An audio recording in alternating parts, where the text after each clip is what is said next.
Halo, selamat pagi. Apa kabar? Semoga semua anak-anak Miss dalam keadaan sehat ya. Hari ini untuk pelajaran bahasa Indonesia kita akan belajar tentang fabel ya. Fabel itu disebut juga dengan cerita binatang. Jadi, fabel adalah sebuah cerita pendek yang menjadikan binatang sebagai tokoh dan memiliki karakter serta sifat manusia. Di sini ada sebuah cerita, ini adalah contoh cerita fabel dengan judul Kelinci dan Kura-kura. Di sebuah hutan hiduplah seekor kelinci. Kelinci dapat berlari dengan cepat. Namun, kemampuannya itu selalu ia pamerkan kepada teman-temannya. Sifat kelinci sangat angkuh. Ia juga suka menertawakan hewan lain yang berlari lambat, terlebih kepada kura-kura. Kura-kura tidak marah karena ejekan kelinci. Suatu hari, kura-kura menantang kelinci berlomba lari. Kelinci pun menerima tantangan kura-kura. Kura-kura dengan angkuhnya, kelinci yakin dapat mengalahkan kura-kura. Hari perlombaan itu tiba. Kelinci dan kura-kura memulai perlombaan. Seperti dugaan, kelinci berlari cepat meninggalkan kura-kura di belakang. Akan tetapi, celaka bagi kelinci. Ia berlari tanpa melihat ada lubang besar yang dalam di depannya. Ia pun terjatuh ke dalam lubang itu dan berteriak minta tolong. Beruntung kura-kura melewati tempat itu. Ia mendengar teriakan kelinci yang terjatuh. Kura-kura segera menolong kelinci dengan tali. Kelinci berhasil selamat berkat pertolongan kura-kura. Ia berterima kasih dan minta maaf kepada kura-kura.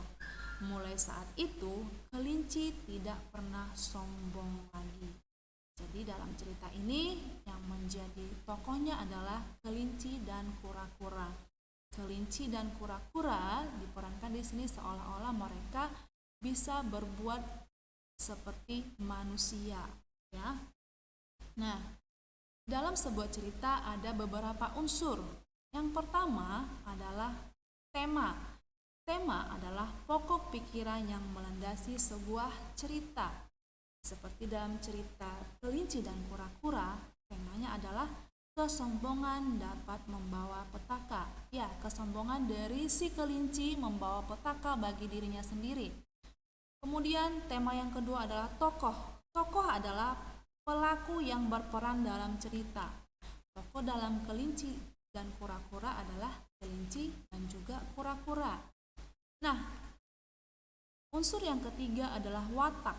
Watak adalah sifat yang dimiliki tokoh dalam cerita. Dalam cerita dan si kelinci dan kura-kura, kelinci memiliki watak sombong, sedangkan kura-kura memiliki watak penyabar. Oke, sedangkan latar adalah unsur yang keempat. Latar adalah keterangan yang mengacu pada waktu, tempat, ataupun suasana cerita. Dalam cerita Kelinci dan Kura-kura, latarnya ada di sebuah hutan. Nah, selanjutnya unsur yang kelima adalah alur. Alur adalah rangkaian peristiwa yang membangun cerita.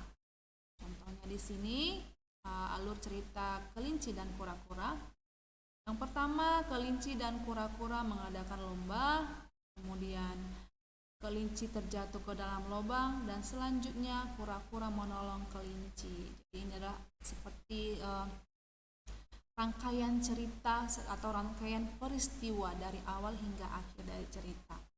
Kemudian unsur yang keenam adalah amanat. Amanat merupakan pesan yang dikandung dalam cerita.